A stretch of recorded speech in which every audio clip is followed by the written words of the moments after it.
All right, what's up? And welcome back, everyone, to another episode of the Long Game Podcast. And those who are joining us via YouTube, welcome to the Crossroads. This week, we're actually going to switch it up a little bit. We've been talking about personal finance for 40 some episodes in a row, and I think we could all use a break away from that. And we're going to talk about something that I feel like we've become well known for, something that we really like to do. And that's really just how to build a brand and grow a business through content. I think this one's going to be super fun. I think it's going to be like, it can be geared towards financial advisors, but it really could be geared towards anybody who's trying to build their brand or grow their business as a solopreneur, or even if you have a couple employees as well. So let's just Trayton, you want to kind of start it off of like how you even view building a brand and why it's important?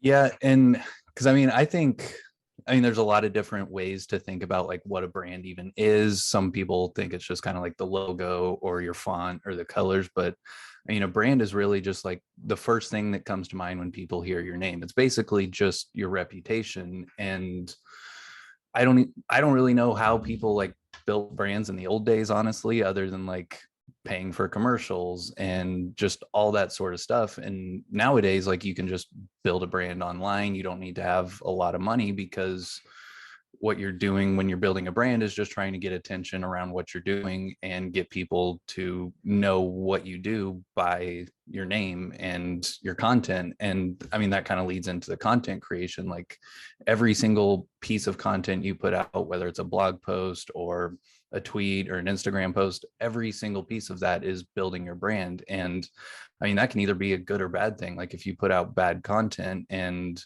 just like in our space, for example, like if you put out just like misinformation, like it's just wrong, like the facts are wrong, the data is wrong, you're going to build a very poor brand, and people are going to know you as someone who put out bad information. But if you take the approach we have with just like financial education, like putting out stuff for Gen Z and millennials around money, like that's what we're becoming known for. And that's what people are reaching out to us for. So just like before we even dive into it, like brand is just like your reputation online now. I love that description. And I think the point that you made about like how before, I don't really know how you created a brand versus like, hey, I'm showing up at, every community event. I'm the guy shaking hands. I got cards, I'm sponsoring volunteer opportunities. Like that really was the old way. And when I first started at Thrivent, it was like, social media didn't exist. It was like, here's your canned social media post you can click, and you could submit your own, but they're going to tell you everything you said is wrong. They didn't like your tone. You can't talk about investments or taxes or anything. I'm like, how am I supposed to like be seen as an expert? Because think about, for most creators or most financial advisors, like people are going to choose to work with you because of your expertise. They're not just going to like go out on a whim and be like, I'll give that guy a shot. So like the hard thing for me was I was young. People knew the company. So if you work at a company that's known for selling insurance, everybody is just going to apply that brand to you if you can't go create your own separate one. So for me, I was like, I have all these people I want to work with. They all think I work at an insurance firm. None of them know that I know anything about personal finance. And so everybody's saying no to work with me. And so like for me, branding was all about, how do I become seen as a subject matter expert in the topic that I'm on? And like that all comes back to like, your brand is what people think of you. If people think of me as he's the best financial planner for people in their 30s that are running their own business, that's awesome. That is really all that I would want my brand to be. And I think that's like understanding first why brand matters is important. But then step two is, what do you want your brand to be? And what you want your brand to be has to go exactly with your target market. And I think the reason why I always start here on target market, and it was hard for me in the beginning too, like, oh my gosh, if I say that I only work with people that are in their 20s that, are founders, well, then people in their 30s that are founders are going to say no. Or, anybody who has equity comp is going to say no, because I'm not in that specialty, which isn't necessarily true. But what becomes really hard is like, how do you become a brand around, hey, he's the finance guy? Well, the finance guy for who? Because I always go back to this, that like ego plays a role in who you hire. Like, think about it. If you are a company and you want to go hire an outsourced marketer, you're going to want to find the person who's the best at what you do. Maybe you are a dog brand, a consumer dog brand. You're going to go find a marketer who's like, I've been working with 10 other dog brands. I've grown their sales by X amount. And you're going to say, great, that's who I need. I'm not going to choose X person over here who says I'm a great marketer and I work with, dog brand and I work with a B2B business and I go work with this. You're going to say, no, like I need the best. I'm going to pick the person who does the best work for my specific thing. Yeah, exactly. And I mean, I think like one of the most important things kind of like right along with the target audience is just like defining your goals with the content that you're trying to create. And I mean, it's more clear if you're like starting with the idea of like building a business, but like defining like, are you trying to build a business and do like more actual like content marketing, or are you trying to build an audience so that you can get brand deals and sponsorships, or are you trying to like use a specific expertise and build your audience to monetize by selling a course or a product? Because all of them sound like pretty similar, but like the line between like content marketing and just content creation is very different for someone who's just a creator online versus a business who's trying to like grow their revenue or like get more clients. And without like defining that goal and just like trying to figure out what your actual like end result is from your content creation, like building that brand in the first place, you're just going to like kind of work in circles and honestly probably get burnt out because you're not really going to see much traction because you never really figured out what you're actually trying to do with it. And I mean, I've kind of experienced that myself with everything. Like when I first started the business, like I just wanted to create like financial education content, and I was going to kind of just do financial planning for people who like consume that content, wanted more help. And it was just like very difficult because I'm like, I don't want to like really sell within this stuff, but I need to sell to like actually build the business. And I mean, it took me a while to figure out like what I was actually trying to do here. And I mean, you have to keep going through all of that, like whenever you're just trying to figure it out, or you're never really going to like do enough creation to figure out what you're actually trying to do. Yeah, I think that's super important because, there's other people like we had Brian Finoldi, I say his last name.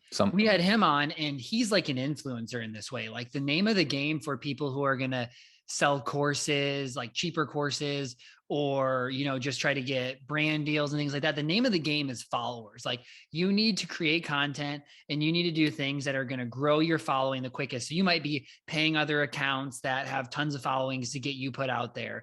But like as a financial advisor or as an outsourced marketer or somebody who's building websites, like the name of the game really isn't how do I get the most amount of followers? It's how do I get the most devoted audience? And so for us, like, it's great if you combine the two. If I could have 50,000 prospects that follow me that are all the perfect fit for my company, that would be awesome. Is that going to happen? Probably not. And so I think where people get confused in this content creation is the goal behind it. Like most people think like the name of the game is the most amount of followers, but really the name of the game is the most amount of people that fit your business, that follow you and learn from you. And I think like that kind of goes hand in hand here of like understanding the funnel. So like branding is important, but how do people become clients for the business that you're trying to grow? I always talk about this, that like most financial advisors I talk to, they want to pick my brain on marketing. They think that they're basically selling a t-shirt, how their minds work. They're like, dude, I just wrote this blog post. It's called, How Am I Taxed? I'm going to have 10 prospects tomorrow. And what they don't realize is that's just not how it works. Like you don't just put something out there and all of a sudden convince people that they need to work with you. They needed a financial planner. Like it's just not how it works. What happens is you have all these people. And I think you have to segment who your followers are, because there's the DIYers that follow me. I put out tons of financial education, free stuff for them, takeaways. And what they're going to do is they're going to learn from it. They're going to go apply it to their own financial life because they were never going to hire a financial planner. My ideal client is somebody that they see my posts, they engage with them every once in a while, they like them, they skim them, but they're fully aware that like, I don't ever want to do this myself. Like, I know, it, this doesn't really affect me yet, but it's kind of good that I know that you're talking about it. A year down the line, when I decide that I'm going to leave my chiropractic firm and I'm going to go start my own, and be like, man, Thomas has posted like tons of blog posts about starting your own business, S corp versus not, whether, like business bank accounts, like how do I pay myself? How do I invest as a business owner? Okay, well, now that I hit this pain point, I'm going to reach out to Thomas to help me solve that problem. Like the lead time to converting somebody from a prospect to a client takes a really long time. Like I just got a new client today. They have been almost every thread that I've written that applies to business owners, he tags his wife in it. They read it, blah, blah, blah, blah. Finally, they hit me up last week and were like, oh, dude, you know what? Like, I think we're at the point that I'm going to need to have a financial planner. They reach out. They've been doing that for a year. They've been commenting. They've known me. They vetted me for over a year. Now they're pregnant. They're going to have a baby. They're going to move to one income. That one income still a ton. You're a chiropractor. But then they're going to say, hey, I've hit my pain point. I think things are getting too real now that I need somebody's help. And I just don't necessarily have the time for it, but I could never have convinced them of it. I just had to keep showing them who I was, what I did, that I knew the information. So then whenever they got to that natural point in their life, they were going to reach out to the advisor who's given them all that for free. Yeah. And I love that example because I mean, it's the perfect example of like defining that niche, like the small business owners continuing to show up, knowing what your end goal is. Like, because if they were just commenting and you saw it and you just kind of like got down on yourself, it's like, oh, they're never going to work with me. But you understand like how that just kind of like marketing funnel works and like building trust over time. And I mean, I kind of saw the same thing when I started talking about like freelance finances more like a year ago. Someone was engaging with it, but never reached out. And I never like DM'd them or anything because I didn't want to be just like that sales guy that just sends cold DMs to everyone. But I just kind of like kept creating that same sort of content around those same topics. And then I came out with a blog post and then published it as a Twitter thread. It was like 7 ways to practice financial self-care. And he was like big on mental health and everything. And immediately after that thread, nothing related to like freelance finances, anything like that, he reached out. And then we started working together off that. And it was because initially I did define like who I wanted to work with. And I understood that like you just can't get down on yourself when content doesn't work right away, because that's not really the purpose of content itself. And I really like Josh Spector's framing of this. I saw it, I think maybe just last week, but like the idea that you're not creating content, you're building a content library to help the exact people that you're trying to help. So instead of like viewing your output as just like tweets every day or posts on Instagram, it's like those are kind of like the bottom, not bottom of the funnel in like the traditional sense, but it's like you start with like how you're trying to help the people. So it could be a very in-depth post about, for us, like how to automate your money, because that's something that's pretty relevant. People ask us how to do it. So we created a whole guide around that one specific thing. And then we create content around that to get attention towards that main piece of content. So we'll tweet out whatever it is about it. We'll post on Instagram, post on LinkedIn. And that's just kind of like the micro content to get attention towards the main content, which that thing is going to be the thing that drives business back to us. It's not going to be a one-off tweet. It's going to be 150 one-off tweets about our expertise that leads back to the service that we provide. And the brand, like who you are. And I think this even helps us define brand farther. So you talked about, hey, I've been posting financial content for a while that already I identify with that guy.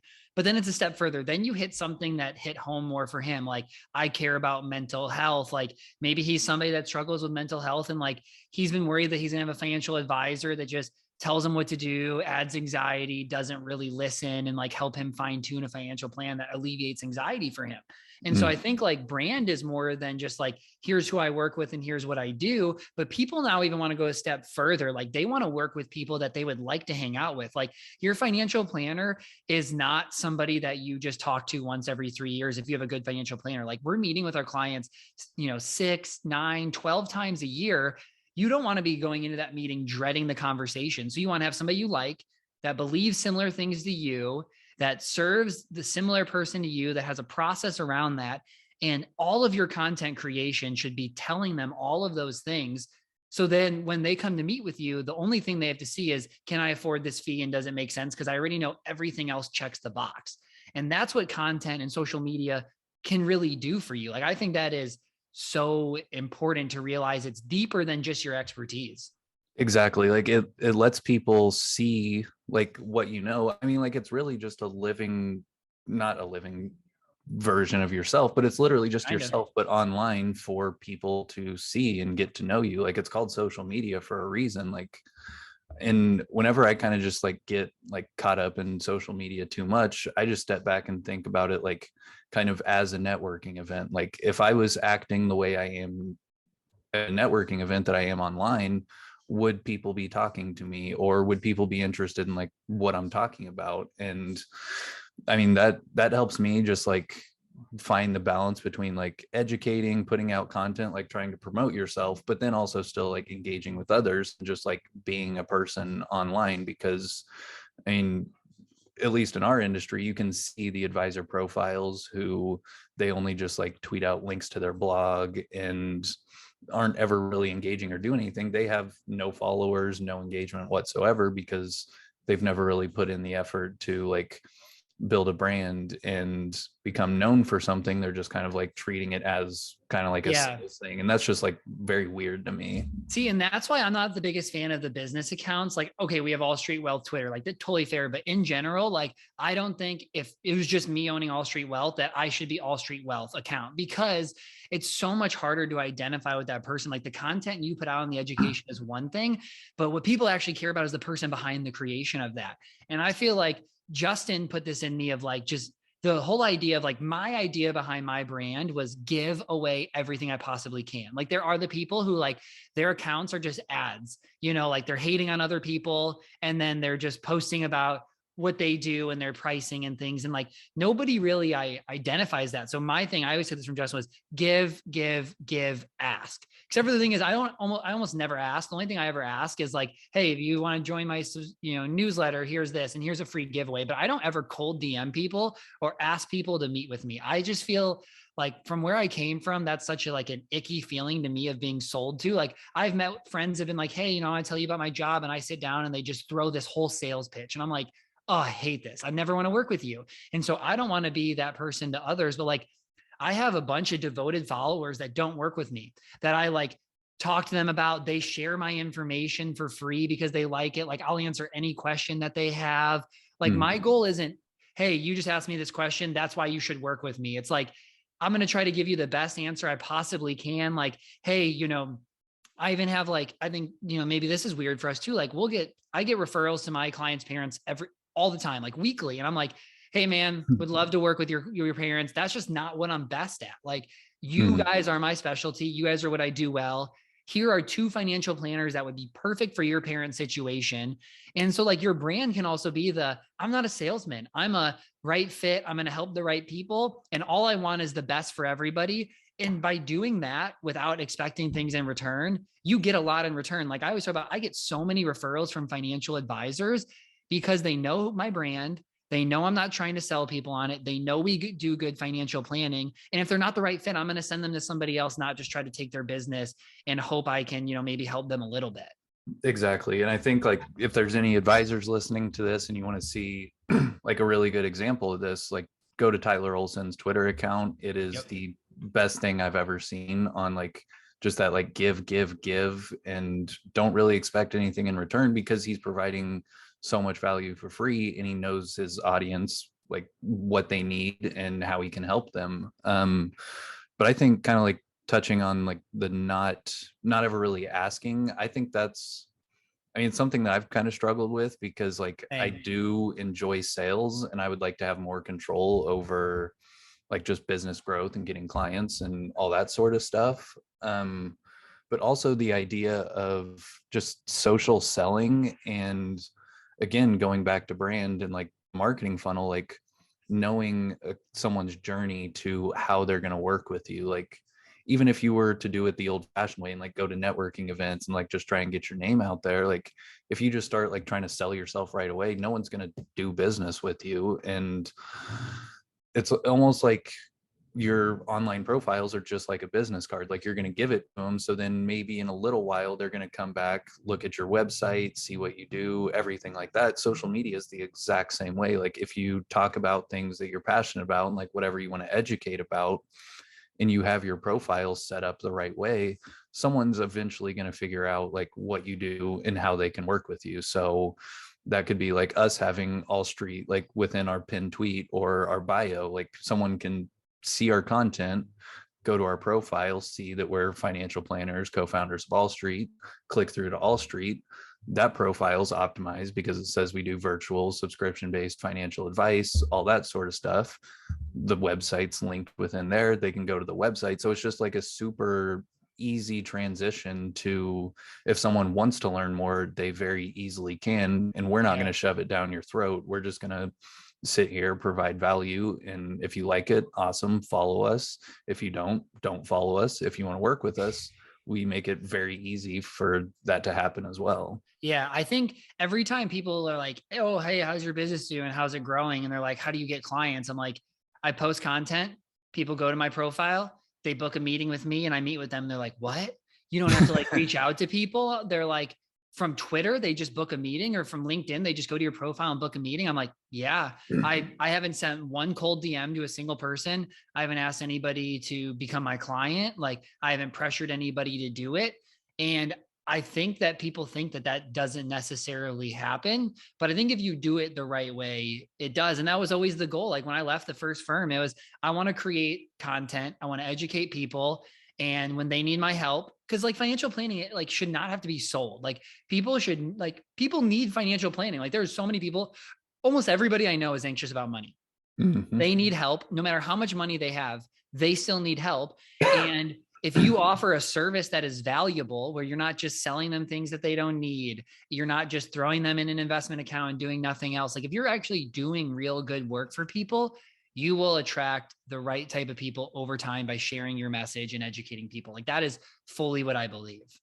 Yeah. And one last thing I want to add, just kind of like as a piece of that marketing funnel, like I got my very first client. I couldn't believe it because it like so many things had to happen for them to like schedule a meeting. But I had done an interview with just a blog, but it was also a very intentional blog. It was around the audience that I was trying to work with. It was for college students and recent graduates. And I was like, this is a perfect opportunity to talk about like my money story and just like briefly touch on who I work with and how it's different than most financial planners. So I did that interview. They had a newsletter. I think it was only like 1,500 subscribers or something. And they sent it out. Like that story was included in it. The person who wrote the newsletter like linked back to the firm's website. On the firm's website, I had an email grab that was specifically for recent graduates as well. It was like 10 money mistakes recent graduates make and how to avoid them or something like that. So I had one just like kind of like that PR like marketing sort of thing, like just trying to get my name out there in front of the people who I'm trying to work with. So I had my audience defined. I had kind of a strategy behind it, but then I had a secondary strategy for email marketing, and they like downloaded that thing because it was directly for them. And then there was a sequence on the back end that was like more information about the firm, like who we work with, how we help, all that sort of stuff. The very first email that got sent out to them that was in that sequence, I talked about who we worked with, like how much it costs, what the relationship normally looks like. Here's a link to schedule a call. They scheduled a call, signed right after that first meeting. And I was like, holy shit, like I can't believe that that's just like actually how it works. Like I was like, there's marketing, man, a lot more, but it was so simple. And that kind of just like changed everything right away. I'm like, oh, this stuff actually works. Like I'd seen people talk about it, like write blogs about, oh, you can do all of this stuff with email marketing. I had just never seen it in person. But then when I saw the value of just like figuring out who you want to work with, how are you going to reach them, and then having a strategy in place to convert them as a client, I was like, this is magic. Like you're literally just like printing money at that point if you can get in front of the right people. And you can be consistent and do it for long enough. Exactly. That's awesome. So let's end with some actionable advice. So let's go through like kind of the steps of like getting like your branding and marketing set up. And then let's end with like maybe like a couple do's and don'ts around content creation and branding from both of us. So I think like at the very basis of this, like step one is definitely who's your target market. Like who do you want to work with? What problems are you going to solve for them? Like definitely step one is just target market. Mm-hmm. Step two is where does this audience live? Like if you're going to market to them, unless you're going to choose like YouTube or SEO or events, like if we're just talking social media branding, step two is where do they live? And I think you have to actually go figure this out yourself and not just listen to everybody else. Like, you know, we talk about this all the time. Like I was told for my first 2 years of creation to never use Twitter to grow clients. And then I realized I was taking advice from advisors who work with 65-year-olds. And I'm like, oh, wait, social media is different for different age ranges. So it was like step one, target market obviously has to be first because then you figure out where they live. Step two is where they live. Step three is what are their problems? Like, what do they need help on? What are the biggest questions that they ask? Ask some of your clients, ask some of your friends in that range. You can Google, you can do all these things. And over time, it becomes really easy because the more you work with people, the more you realize the common issues and problems they have. And then step four is figuring out how you are going to market to them on that social media. I think so many people are like, okay, great. I'm going to market on LinkedIn and Twitter and Instagram because I'm working with younger people. I'm going to have a blog. I'm going to have a podcast. I'm going to have a newsletter. I'm going to have a company newsletter. I'm going to post on every platform every day. And they just 1 week ago never posted on social media. And they think they're all of a sudden going to ramp it up and they're going to be good at all of these things. And then 4 months down the line, you realize you have no followers, no clients. You don't even really know what you're talking about. And you're not good at any single one of those. So what I always tell people is like, make this fun. Like, what do you like to do? Like Trayton, you always talk about like writing is probably your best thing. Like videos to you, a lot of times are a lot more effort. You want to script it out. It takes more time. So writing was the natural place for you to start. For me, I didn't really feel like any of them were natural or going to be good, but I felt like writing would be the most valuable. So I started and I just wrote for the longest time, like the first 4 to 6 months, I was writing a blog post every week because you want to get the reps in. If you do one blog post a month, one podcast a month, one video a month, like you're not getting enough reps in to be good. And so you really got to just put those reps in, get good at that, and then you can expand past it. So then like I said, great, I'm going to add the podcast. Did the podcast for a while, felt good about that. Now I'm going to add in my newsletter. Did my newsletter for a while, felt good about that. Then added in more social media posts. And then I've just been trying to ramp that up and up. And basically I spend the same amount of time per week on content as I did 2.5 years ago, but I do 10 times the stuff because I took the progression and built on it. And like today I wrote a blog post, a different thread, a newsletter, and another blog post in 3 hours. Like, and then now we're going to do this podcast. So in 3.5 hours, I'll have done all of that content, which is basically things I can repurpose for a long period of time, all because I let myself get good at it over a period of time versus force myself to have no time and put 1 hour into each thing and them all be bad. Exactly. And I think, I mean, the biggest thing for brand that I would add is just like remembering that the only thing it is like what people know you for. It's literally just either your reputation if you're building a personal brand or your business's reputation, or kind of a mixture of both. Like if you're a solo RIA, both of those are going to kind of bleed together. But I think you made a really good point with like leaning into your strengths when you're getting started, because I mean, like I used, and the only reason I did writing first wasn't because like I absolutely loved doing it or I thought I was like necessarily good at it. I was just like, if I'm going to do all of this content, because I mean, I went in just with like an all out attack. I was like, oh, I'm going to do a podcast. I'm going to make videos. I'm going to write blogs. I'm going to do a newsletter. I'm going to do all this sort of stuff to just try and get as much attention as possible. And it didn't really work well. But the reason I went in with that idea was like, and the reason I led with writing was because I was like, I can use this blog or whatever I'm writing as the main thing and repurpose this into everything else that I want to create. And that's just going to save time. And it's going to keep my brand voice just like very similar. Like everything's going to be around these same topics. And when I'm posting about it, they're all going to kind of be within the same time frame. So if I'm writing a post about automating your money, if I post that as a blog on Monday, I could post it as a thread on Wednesday, or Exactly. I could record a video and then post that video and use the blog as a script, post that on Friday. So it's like 3 different mediums of content around the same topic, but all just a little different. And maybe a blog resonates more with someone and then a video resonates more with someone else, and you don't want to miss out on those people because you're just stuck on this one thing. So I think like repurposing is huge. And if you're great at just like off the cuff, like recording videos, do that, transcribe it, turn it back into a blog post. Like you don't have to start with writing. I think it's the best one in my opinion, because just being good at writing and being good at communicating is more important than whatever you're doing with like just creating content, building a brand. Like that's just a good life skill to have. But repurposing is huge. I mean, the worst thing that happens is you go create a bunch of content and you learn a lot. Like you don't really lose anything. Like I've learned so much about financial planning because client problem, not sure the answer, research it, turn it into a blog post. Now I've learned it well enough that I can write it and teach it to somebody else.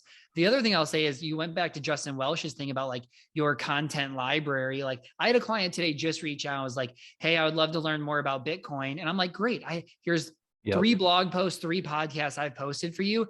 And then you can start there, and then we can come into the meeting and we can have a conversation about your questions that you've had here versus like starting from scratch. Like that happens all the time with clients. Like, hey, I'm thinking about becoming an S Corp. Great. Here's my article on that. And then we'll go into the meeting and talk about it where you have the base knowledge already. Like I think that part is super valuable. 100%. So let's go into a few do's and don'ts to wrap up. So I would say one is just like understand that content is not quick. Like the goal is not that you're going to be getting clients in 3 or 6 months from this. The goal is that you're going to create a marketing funnel where you nonstop are getting clients because you've built your marketing so well over the long term. Like I see people on Twitter like, hey, don't expect to get clients for 3 to 6 months, but like that is super early, especially if you're a high ticket item like financial planning. Like our lowest client pays $4,000 a year. Like that's going to take time. So understand, like for me, it took like 9 months before I was getting more than 1 prospect a month. And then it took like a little over a year. I got like a month with 8. And then there's still like, I still have a month where I'll get 5, and then I'll have a month where I get 0 still. And that's just part of it. And you got to avoid getting like too high or too low, but give yourself the proper expectations so you're not like beating yourself up. So I would say that's one for me. Another one is don't try to be perfect. I know this is so hard. And I know this is one that's way harder for you than me, is like, I have no problem putting out content that's good. Like I'm like, boom, put it out. And it might have like, it might have a word that should have been walks instead of walk. Like I missed the S and I'm like, whatever, I don't really care. Like when I read things like that from other people, it doesn't bother me, but like you're a perfectionist. So if you read somebody else's and see that typo, like it might stick out to you. It hurts because it doesn't.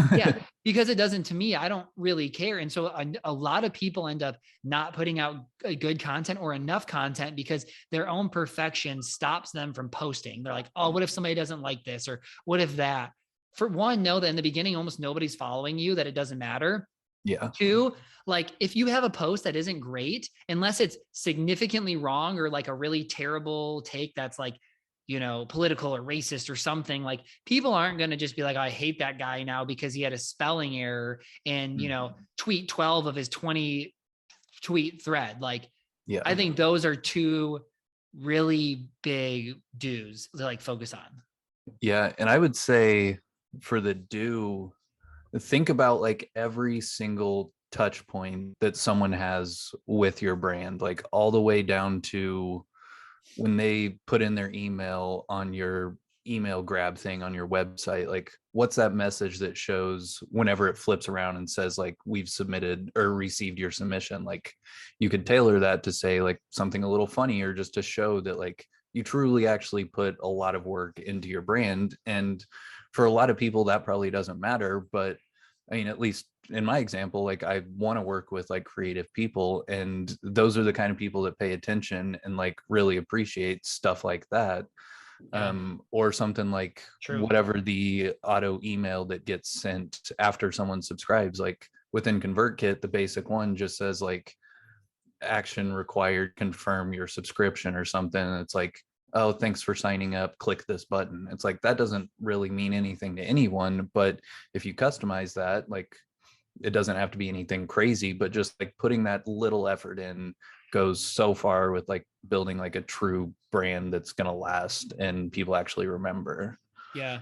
I would say another do is like repurpose. Like, don't think that like, LinkedIn might be a great place to post your blog post with like a little blurb about it. Twitter is not. Like, Twitter threads are better, and you can't just copy and paste your blog post to a thread. You have to re-edit it to look better. And a big do is like, or a big don't is, don't just post long paragraphs on social media. Like, I can't tell you how many people I see will have like a LinkedIn post that is like 14 lines long without like a double space in between. Like, nobody reads that well. Like, you need like spacing, and you need headlines, and you need parts that are going to like really stand out. The other thing is, but the biggest advice I give to a lot of people is like, you have to grab attention at the beginning of any post you have. Like, I see so many people be like, check out this post I was quoted in New York Times yesterday. And people are like, no. But like, I had this other one last week that was like, Chadwick Boseman's estate was worth nearly 4 million, and his family lost 900K of it because he didn't have estate planning. And then I go into why estate planning matters, Yeah, because you I have to grab read people's that. attention of how valuable that is. Like, that's something I struggled with early on. But like, think about it. People are just scrolling social, scrolling. They skim everyone. You have to grab their attention for them to stop and read anything you do. And so I think that might even be one of the most important. Like, a lot of people are like, I wrote a great blog post. Well, it's not a great blog post if nobody reads it. You have to grab attention. So don't be like, Roth IRAs are a great financial account. They provide tax-free benefits, blah, blah, blah. It's like, I'm bored. I'm literally Yeah, it's bored. like, what You does that bored even me. I left. You have to like have some attention grabber that gets people interested before that. Yeah, especially when most people aren't getting on Twitter to learn about finance. Like, I can almost guarantee no one's doing that specifically for that reason. So it's like you're competing against Nelk Boys, you're competing against Logan Paul, you're competing against every single 100%. thing that they care about that isn't you. So when you think about it like that, it's like, oh yeah, obviously my post about Roth IRAs where I didn't say anything interesting isn't going to get any attention, because why would anyone read that in the first place? And I think you made a good point with like the design of your writing. Like, I love that aspect of writing, and just like making sure it's like a good user experience, like a good reader experience when they open it up. Like, You're is better your at that than me for sure. exactly, like, is your first paragraph 7 sentences with no breaks? Like, if you open that, you just see this wall of text. I'm clicking off. Like, I'm not going to try and pick out like what's important in that thing. But if you do like one intro sentence to catch them, maybe one or two together for a little more information, bullet points lead into the post. There's a subheader, a couple lines, bullet points, like just making it easy for someone to like consume the information.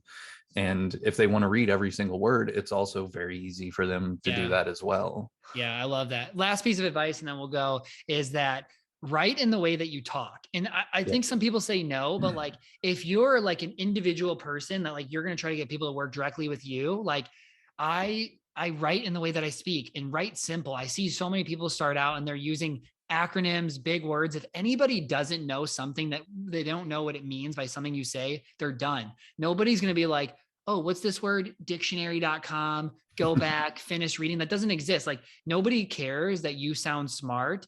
If you can, that's why teachers are great financial planners, or pastors are great financial planners, because I can take complex information, I can distill it down into something that makes sense to you, that you can walk away and understand what it means. That is like the biggest thing. You're not meant to be like, any acronym that they don't know is just a waste. Like, just there's no reason to be doing that, to be sounding extra smart. No, and if you're going to do that, do it from an educational standpoint. So if you want to talk about, I mean, IRAs is kind of straightforward, but I mean, still, most people don't know about that. But if you're going to use an acronym, put the actual words next to it, so then someone Define it. can learn what that means. And then maybe slowly throughout the post, the next one you do that again. Then the third time you use it, maybe you take off the words and just use the acronym. And then that's kind of like still showing that you know what you're talking about, I guess, but you're also educating them and teaching them what that acronym means. So then they feel like they're also learning something as well. But yeah, don't use jargon or big words or any sort of that stuff. It doesn't help anyone. And people think that, like, readers think that someone who makes it simple is way smarter than someone who makes it complex, because they know that you're trying to make it complex. Like, if you actually knew what you're talking about, it would be simple. Yeah. Yeah. Well, Dude, thanks. I feel like this was awesome. Like I keep getting advisors asking me questions about marketing, and we needed to have an episode where I can just like send to people, because I can't keep doing like 4 of these 45-minute meetings a month or a week about marketing. But thanks everybody for listening. Let us know if you like this style of podcast. Like we might try to sprinkle in more things like this, maybe talk more about what our job is like, just to help, share more information and not only talk finance. But thanks everybody. We will see you back in like a couple weeks. I'm out of town next week.